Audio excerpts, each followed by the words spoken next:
If we just double click on, what is an AI agent, because it's probably important that we kind of have a shared understanding of what that is. There's a number of, call it ingredients to the recipe of an AI agent. Welcome to the Ultimate Guide to Partnering. I'm Vince Menzione, your host, and my mission is to help leaders like you achieve your greatest results through successful partnering. We just came off Ultimate Partner Live at Carasoft Training Center in Reston, Virginia. Over 2 days, we gathered top leaders to tackle the real shifts shaping our industry. If you weren't in the room, this episode brings you right to the edge of what's next. Let's dive in. So I am thrilled to welcome to the first time as a sponsor of Ultimate Partner, and also to be up on stage with me, an organization that I also had, I was at Microsoft. You have to realize the lineage of how these organizations all work together. This little company that they were like a bookseller company, a little company, and then they decided that they had all this computing horsepower and wasn't being used consistently. And what if we just share, swipe a credit card and we'll share some timeshare on it. This little company called AWS, incredible. And so I'm really privileged to have AWS join us as a sponsor this year. And I think it gives the world a much more well-rounded view of what we're seeing in our world of ecosystems as well. And I would love to invite to join me up on stage, Mike Levy from AWS. Mike is nearby somewhere. Here he comes. So great to have you, Mike, join us. Thank you so much for joining us. And then also we're gonna have some really good conversation today. So you have the distinction of being the very first AWS guest at an Ultimate Partner event. Hopefully not the last. It's an honor. Yeah. First of many, hopefully. Yeah. Well, great to have you.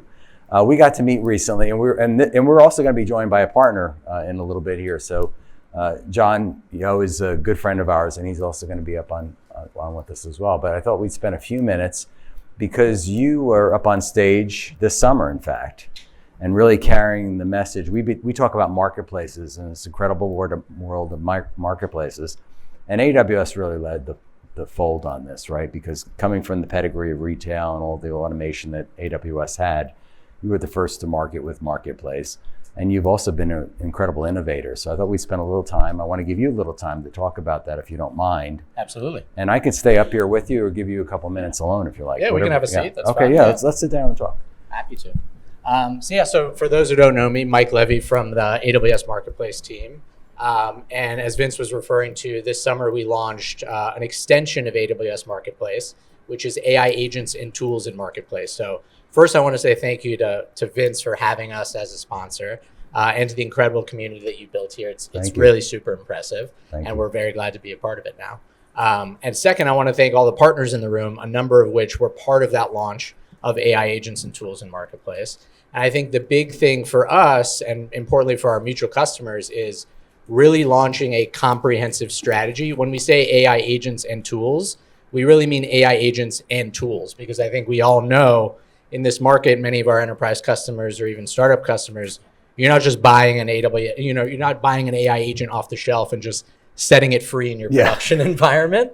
And so it's really the tools aspect that's an important part of the launch for us, and really a comprehensive offering of kind of regardless of where a company is on their agentic AI journey, the idea is that there's something for them in Marketplace that they can procure and use in their own business. So tell us more about that. Take us down another level or step. Yeah, so we'll double click. So the launch was big, and we've seen a lot of momentum since then, but we had over 900 listings in Marketplace, and that really runs the gamut. So there are off-the-shelf AI agents that you can take, procure, and deploy through Marketplace and through AWS. And there's things in between, like agent development platforms. Think Salesforce, Agentforce, Lizer, Writer, some of these newer companies that are really focusing on this space and how to help enterprises really transform and become agentic, or develop their own AI agents, and tons of services partners as well. So obviously tying it all together, really honing, what is the agentic strategy for your enterprise is really part and parcel with what a lot of our services partners are helping customers with. And so the listings that we have in Marketplace and the solutions that we have and the partners that we've been working with really kind of run the gamut. And then tools. When I say tools, if we just double click on, what is an AI agent, because it's probably important that we kind of have a shared understanding of what that is. There's a number of, call it ingredients to the recipe of an AI agent. Things like memory, things like security, things like observability, guardrails is a part of it.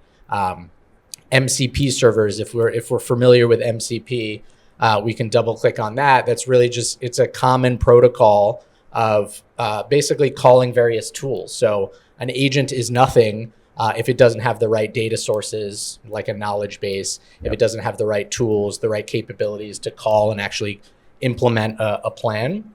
And so we have MCP servers, we have knowledge bases, we have guardrails, sort of wholly built AI agents, and then all the ingredients to the recipe as well, if you're an enterprise that's looking to build your own AI agents as well.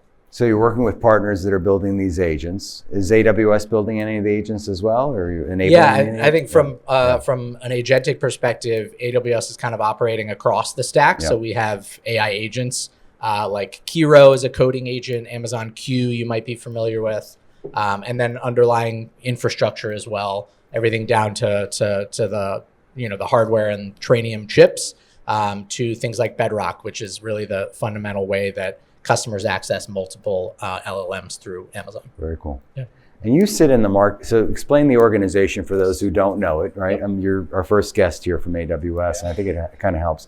You sit in the marketplace organization, which is foundational to marketplace success, obviously. Yes. And it's been, I mentioned this earlier, like you were first footed on marketplace in a big way. So it's a pretty significant size organization.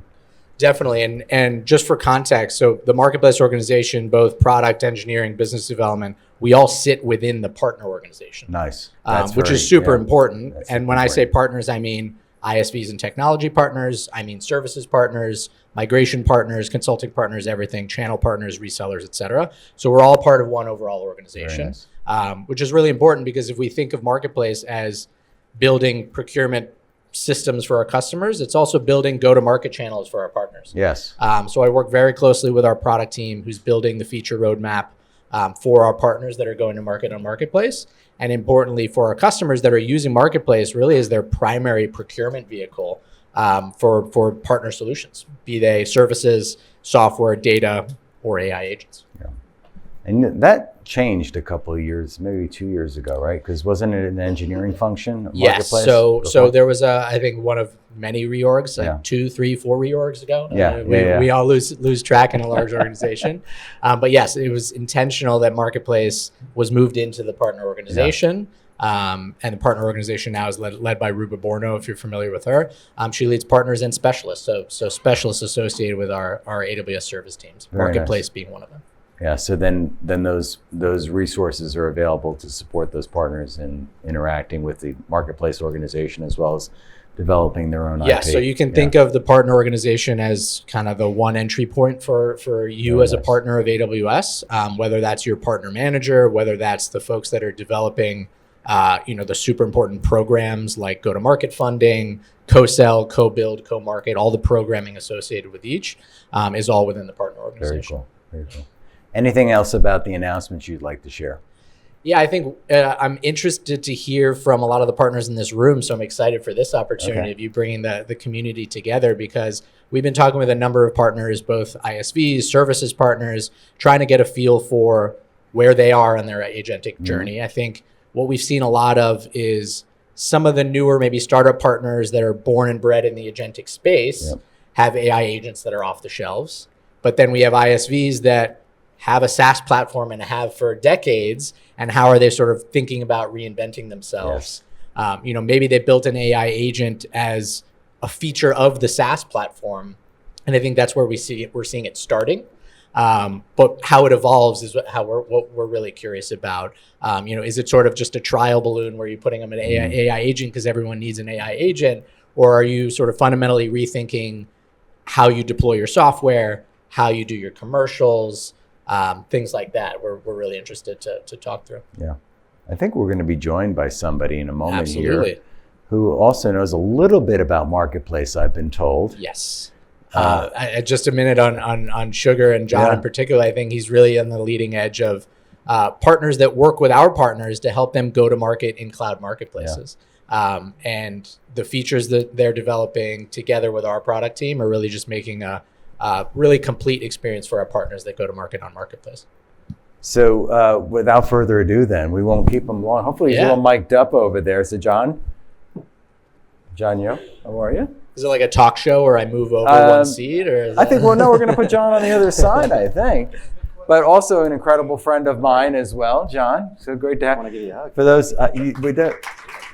So Jon has been he's been a guest on a podcast. He's been at our studios in Boca. We did a live stream together and a winter retreat event together. So great to see you again. Thank you for making the trip out from San Fran. Thanks for having me.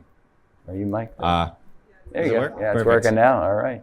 So maybe a little introduction for those of you that don't know you, Jon. Yeah. Hello, everyone. I'm Jon, co-founder, CEO of Sugar. We automate workflows to help companies list, transact, and co-sell across cloud marketplaces. So we work super closely with AWS, Microsoft as well. Sorry.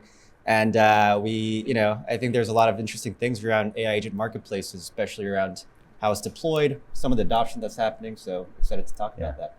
Good. Well, we thought having you in the room as well, because a lot of what partners face in terms of implementation, getting onboarded and all those things, I think is a really great perspective here to have both of you up on stage and having a conversation. So it's really evolved over the last couple of years, Mike, right? I mean, incredibly.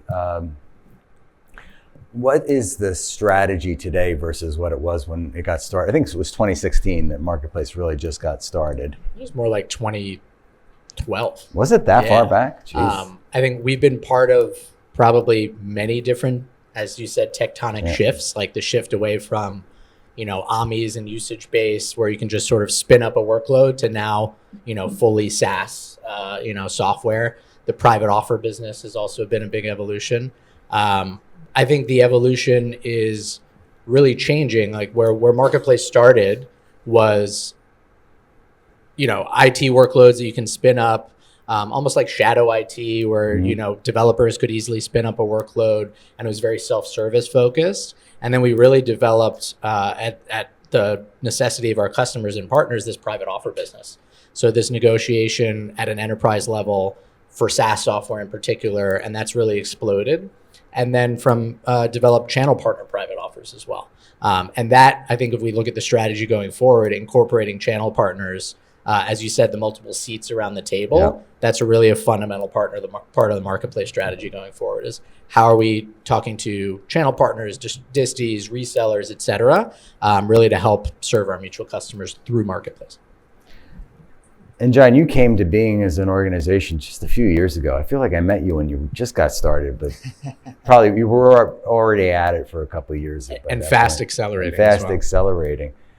Take us through what you find, because I think organizations still struggle here. Like, how do I become transactable, right? Remember when this all started, it felt like brochureware originally, right? I mean, it wasn't, but it was in many respects. And then how do I then fulfill or actualize where I need to be to really support your organization? What do you see, Jon, on your side? Yeah, I mean, I think there's two interesting thing that I didn't quite foresee when starting the company was like, one, just the amount of PLG, self-serve sign-up flows that go through.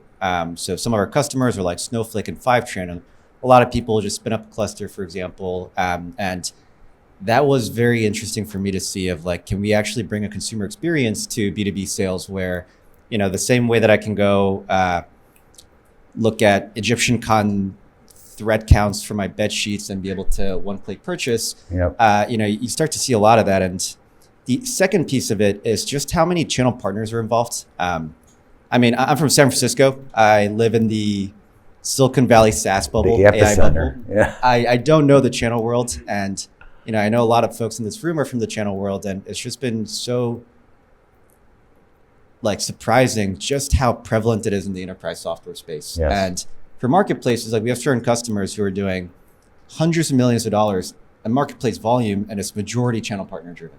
Yes. And I think that's only going to be there's always a concern or kind of thought of, hey, is Marketplace going to disintermediate channel partners, or are they going to be along for the ride? And I think is very clear that they're going to be along for the ride. There's, channel partner private offers, but also in the age of AI where you need like a really tight-knit implementation, understand tribal knowledge, because intelligence is getting commoditized, that channel partners are only going to be way more prevalent than they've ever been. So pretty excited to lean into this space. Well, it feels like AWS saw this early, right? In terms of enabling the channel partners to work with the ISVs. You brought that capabilities. Yeah, definitely. I think it's always been part of our partner business, obviously from a GSI, migration strategy, all of that, but now it's becoming fundamental to the marketplace business, which is really the default path to market for AWS partners, and more how our customers are looking to procure, whether it's the consumer experience that John was talking about, be able to kind of point and click, but also the implementation after that is hugely important. I would say before and after that. What are you seeing? I'm kind of curious on the agentic piece too, because you have organizations that are traditional ISVs, but then they're also building agentic or agents, like you talked about Salesforce. I can think of rattle off hundreds of names that are in this room or around our community. Do they treat them? Do they bifurcate it and treat it separately? They do it together. How do they think through that process? Since you have a separate agentic AI capability. Yes, I think we're seeing a mix. So I think we're seeing some ISVs that are thinking about agentic as like a feature of their overall platform. And then we have others that are really kind of thinking big, as we say at Amazon, on how they redevelop their entire platform. Yeah. So not just re-architecting some features on the roadmap, but how are they actually transforming their business? And what that looks like starts to change, especially when you think about commercials. Like before it was, usage-based on-prem software, then it was SaaS-based seat license. Now everybody's talking about outcome-based pricing and how do you do that from an agentic perspective. And so we have partners that are thinking about all aspects of that. And from a marketplace perspective, we want to be flexible enough, both commercially, so you can charge your customers the right way and the way that works for your business, and then deploying, right? Yeah. We want to get your software in the hands of customers more easily, more quickly, and reduce that time to value. What are you finding from the monetization process? Because you brought up a really interesting point, because people are still trying to figure through that. Right? I think they're still trying to figure through that. Yeah. I think we've had some that are building and launching agentic listings, like you can do an API-based or an MCP server on Marketplace, and you can have that be contract-based. We just released now that you can have container offerings that are agentic and integrated with Amazon Bedrock Agent Core, and those are contract-based or usage-based. And so I think we're seeing combinations of both of those things in order to figure out how to reinvent the commercial model. What are you seeing from your side, John, from your clients? I'll be a little bit maybe provocative is the best way to put it. You have some big clients. We won't mention any By the way, I'm names, not talking about our customers. Like when it snows outside, one of your clients' names starts to come in. But what I'm seeing in this space is I actually think a lot of these AI features or agents or whatever the heck you want to call it from a marketing perspective are a lot of crap out there. There's not a lot of differentiation. I think it's just a series of prompts and there's some sort of returned output, or they are like messaging workflows or like RPA-like functionalities as, agentic workflows, when in fact it's like really deterministic and rules-based, but they just put agent on top because this agent is taking a bunch of actions. Oh, I mean, we used to do that earlier on, like 2 years ago before, we actually started to develop these AI native functionalities. And I think what will be a telling kind of development is right now, when you deploy an agent, you have to configure the agent so specifically to set guardrails, to feed it the context, like the tribal knowledge of a business that may not be codified. But I think what will open the door on this piece is the same way that a user can like look at a decision or like make a trade-off decision, and a lot of it is based on what they know about those internal processes and teams, and make that decision. The agent should be able to make that decision without having like these rules based, because they're able to understand all the historical processes and these tribal knowledge, like so to speak. And so I think once that happens, we'll be able to see a lot of these agents deployed in enterprise, because now you're not having to like configure like these 6-month POCs and, set up the right evaluation heuristics almost, but you're actually able to just like, to your point, like one click deploy this agent, and it totally understands your tech stack, your SOPs, for example, and be able to make these, decisions independently. We've talked about data. I don't know if you were going to respond to John first. So, because you also work with these organizations to make sure they're enabled properly, how do you both think through this data conversation too? Because the agent relies on the data that's resting to access. How do you help them through that process to make sure that the data that they're presenting is correct and usable? You want to start? Go for it. Yeah, I think it's a big part of data architecture is a big part. Obviously, there's from an AWS service perspective, making sure they're architected correctly. And I think partners are a big part of that. Yeah. So whether it's data transformation partners, data and analytics partners, services partners that help kind of prepare you for the next evolution of agentic AI, like it does start with data. And I think we've seen partners that sort of try to skip that stage and, falter or you have an AI. It's one thing to have an AI model hallucinate. It's another to have an AI agent hallucinate, because that thing can actually take action. It can do dangerous things. So it makes the underlying data structure super important. I think from a marketplace perspective, we also do have data providers in the marketplace. So when it comes to third-party data, that's super important. When you're building an AI agent, making sure that it has access to the right knowledge base. So whether that's internal knowledge or external knowledge. And then like anything with AWS, security and governance is paramount. So making sure that it's respecting all the right privileges. There's some building blocks that AWS released recently called Amazon Bedrock Agent Core. You can think of that as just a series of, call it Lego blocks to build and deploy agents. Bedrock Agent Core. So if you're building agents, that is a very easy framework for you to use and deploy and go to production, and to do so in a very secure and compliant manner, including data structures as well. I keep thinking about your organization, the fact that the partner organization, the technical resources, and the marketplace all sit in the same organization. Do you go across? Do you wind up like, I need help here? So data, governance, security, all those things. Do you help bring those organizations together? We do, and we have specialists. So the partner organization is actually the partner and specialist organization. Yep. So the bolt-on is really some of the data and like product specialists that focus on a lot of those, particularly Gen AI, particularly agentic AI, and data and analytics is a huge focus for us. And so they help our customers and work with our partners to help our mutual customers understand what are the best AWS services to use, how do they get organized from a data perspective in order to then move to more agentic workflows.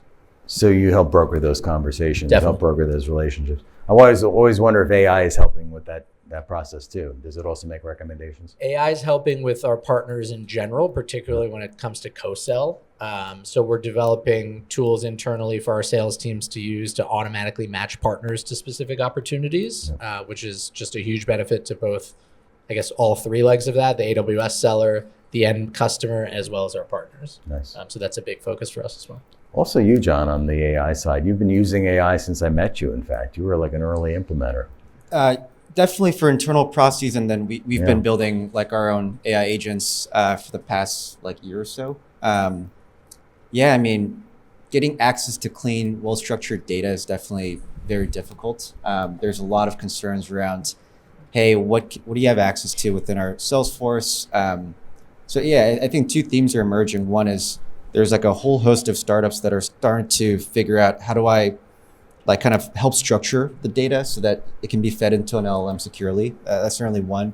The second piece is, I'm sure CISOs are having like constant nightmares these days, just at the level of surface area where these threat vectors can be introduced. But the quality of the data and how much of it I think is so important. Even for as we think about our own agent, how do we feed it not just like CRM data or like NetSuite data for it to be able to take certain actions or for user to query the answer that our user ultimately wants, but how can we actually read it internal processes? Like if someone has questions around, hey, at my company, right? Like, this is the steps that you should take to create a private offer, or here's the governance. And we want to be able to answer that specific by specific, because every company is quite different. And so, but the other piece of it is like, there seems to be this, like, platform wars, if that makes sense. Yeah, it does feel like that sometimes. Yeah, like Glean's a customer. They have a kick butt product that everyone just loves using, and they integrate very deeply into a company's ecosystem, or like of data and whatever. And there's a big announcement about how Salesforce and Slack kind of cut off their access, and now OpenAI is starting to enter this like knowledge base and kind of generalized agent. And so it'll be really interesting to see, who does the data belong to? The customer, or like this, Salesforce, for example, have the right to cut off access? Yeah. Or is that ultimately up to the company? It's funny because that was part of the conversation earlier about CRM solutions, right? And people have legacy data platforms that are out there. The data's there. Yeah. I don't need that structured approach on my screen all the time and try and searching through it, right? The AI can do it for me. That's a really interesting point. Do you have a perspective on that, Michael? No, I think I like the earlier point that Erwin made about, are you thinking about your SaaS platform in terms of like the next UI feature? Yeah. Or are you thinking about how to make your SaaS platform accessible to AI agents, right? So if it's AI agents that are going to be doing some of these workflows, some of these like more manual tasks, is your platform able to communicate with them? Is your next buyer an AI agent, or is your next buyer a procurement human that's sitting in a line of business? Yeah. It's a really good question. I think a lot of ISVs have to try to answer that. Yeah. It's going to be interesting. I mean, the next conference is going to be AI agents sitting up here, right? Yeah, just a panel. Pretty much. I'll be replaced. I'll have more break time, by the way. Get that team more break time. So I'd love. Agents don't need breaks. Vince. No, I know. That's why if we have agents, I don't have to be up here. We could just have little facsimile of me. So we've got like 3 minutes left. So I think that like what I would want to know if I'm sitting out in the audience is like, what do the best do better? Because that's what I want to be. I want to be the best, right? So what are the best organizations that work with AWS's Marketplace do better? And having both of you here on stage is really great because I have the vendor perspective and I have the company that helps all these companies get to the marketplace here. I'd love to get both of your perspectives on this. Yeah, I think I can start. So what we've done is we've tried to distill because we get that question a lot. What does good look like? How do we do better? What does great look like? Right? Yeah, what does great look like? And we distilled it into a model that we call COSS, or characteristics of successful sellers. Nice. And there's 6 pillars to COSS, and you can look them up. And I think what's important is we kind of created a rubric for what it looks like to be good on Marketplace and how to reach success. And we like to say we're like minting. There's a billionaires club of people who are doing over $1 billion on Marketplace, and I know we all want to be there. This isn't like the keys to the castle, but it's the next best thing. And so we use that model to work with our partners. So if you're a partner of AWS or interested in becoming a partner of AWS, to work with your partner manager on that model. And it's fairly simple. Some of it is very simple. It's about sales alignment. It's about sales enablement on Marketplace. It's about putting your best foot forward as far as product selection on Marketplace, things like that. We should probably add a 7th pillar, which is maybe working with folks like John and Sugar and the team to get to go to Marketplace. But that's really what we talk about. And I think the benefit there is we did an IDC study that folks that implement this cost framework basically accelerate 31 times faster than AWS sellers on Marketplace that aren't using the cost framework. So if you're talking about accelerating business and talking about doing more business and what good looks like, that's really what we're focused on. And so if people want to find that study. Honestly, I did it to make sure it was out there. There's blog posts. You Google AWS Marketplace and COSS, and you'll see. COSS, K-O-S-S. C-O-S-S, characteristics. Yes. Characteristics, okay. Very good. John? My only like kind of top thing around working with AWS is like start narrow.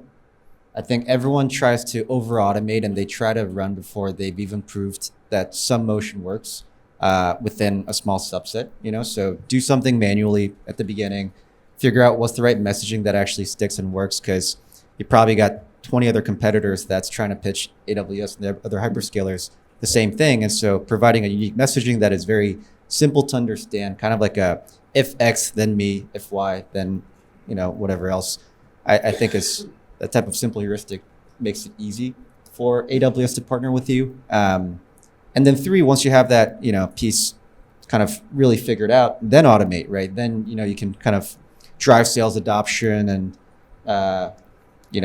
have your deal desk and RevOps and finance all aligned on the same piece. But until that point, when you have the engine working, Start small. Get that flywheel going. Yeah, well said. Yeah. $1 billion club, you mentioned it earlier. That was a big announcement last year. Jay McBain, who's going to be here tomorrow, talks about that. There were 5 companies last year, 5 ISVs. Some announced it publicly, some didn't. I think one of them is actually in the room that was not public about it. We won't mention any names. And then there was a services partner. I think it was Presidio. I think they made an announcement. So where are we now with the $1 billion club? We're trying our hardest to mint new ones every day, Vince. Yeah, as best as we but can. How many are we up to now? I don't know the number, especially those that are public. I think Salesforce maybe went public that they're in the $2 billion club. Yeah. It's also, I think the goal is driving as much revenue, and we've seen so many of our partners implementing COSS as a seller, but more importantly, just working with marketplaces in general to help drive sort of win more deals, bigger deals, faster deals is kind of the goal. And we've seen that work not just in kind of the traditional infrastructure space, but you think about folks like Salesforce in the business application space, even industry vertical ISVs is really the next frontier. I work with many of them very directly to help just crack open the co-sell success. Fantastic. So good to have you on stage. Thanks, John, Vince. also so great to have you. One point I'll say is it's really great to see Marketplace take this front and center. I remember it was only a few short years ago where I would talk to some big ISVs, and some of them are actually in the room, and they're like, why do we need to do a marketplace? We have a channel, or we have something else that we're doing. We don't need it, right? And I think people miss the big point at that level. So it's great to see the transformation. Michael, so good to have you. So great to have AWS. Jon, you and Sugar, great friends of ours, great, incredible organization. These guys will be around hopefully for the rest of the day, and if you want to grab them, some incredible insights today. I appreciate you spending time with us. Thanks for having us. Thank you. Thanks for having us. Thanks for tuning in to this episode of Ultimate Guide to Partnering. We're bringing these episodes to you to help you level up your strategy. If you haven't yet, now's the time to take action and think about joining our community. We created a unique place, UPX, or Ultimate Partner Experience. It's more than a community, it's your competitive edge. With insider insights, real-time education, and direct access to people who are driving the ecosystem forward, UPX helps you get results. And we're just getting started, as we're taking this studio and we'll be hosting live stream and digital events here, including our January live stream, the Boca Winter Retreat, and more to come. So visit our website, theultimatepartner.com, to learn more and join us. Now's the time to take your partnerships to the next level.